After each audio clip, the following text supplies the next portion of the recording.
On August 15th, 2002, the Broadway musical Hairspray opened to rapturous applause and great critical acclaim. Exactly 1 year later, January 20th, 2009, Barack Obama was inaugurated as America's first black and also Muslim president. He was also its last male president, as the country was governed from then on solely by queer, woke, socialist WOC gamer girls, until the nation itself was dissolved in the year 2069, as the Earth finally instituted fully automated gay space luxury communism. Today, we look back at one of history's finest musicals, the one that finally ended racism forever. Hairspray. There were plenty of civil rights musicals before 2002. Classic hits such as Stonewall, The Seussical, Mississippi Burning, The Seussical, and, of course, Cats. But before Hairspray, there were only shows about black people, or queer people, or POWD, people of Whovian descent. There was no real defining work of art dedicated to the most important minority. Quirky Maryland high schoolers whose first name starts with a T and whose last name also starts with a T. Once Hairspray came along, we finally had a great piece of literature that had the courage to say that being fat and being black are literally the same thing. There is no discernible difference between the two. It's the exact same experience.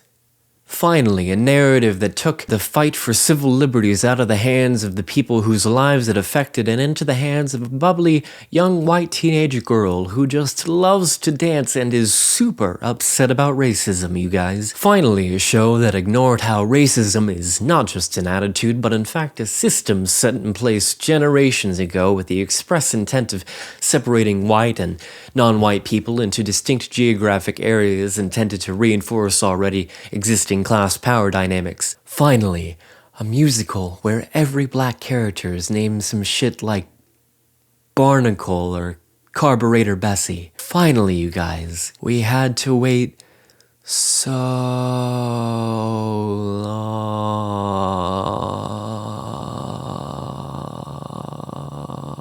Some critics said, while body positivity and racial justice are certainly both good things and both require a greater dialogue in the shared consciousness, it does feel a smidge odd to equate the two. But Hairspray was like, you can't stop the beat. Some critics said, well, it's great that you try to tackle a serious issue, but portraying this middle-class suburban white girl as the singular powerhouse that brings segregation down. But Hairspray was like, you can't stop the beat. Some critics said, the fact that your white middle-class protagonist convinces black people to act in their own self-interest, and they're like, oh shit, I didn't think of that, is not only ahistorical, but grossly irresponsible. But Hairspray was like, you can't stop the fucking beat, you little bitch.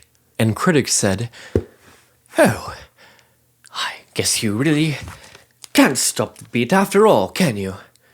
By George. For centuries, humanity has asked the question, you guys, how are we gonna fix racism? And finally, after centuries of brutal struggle in which countless lives were lost, someone had the courage to come along and say, dancing, you guys.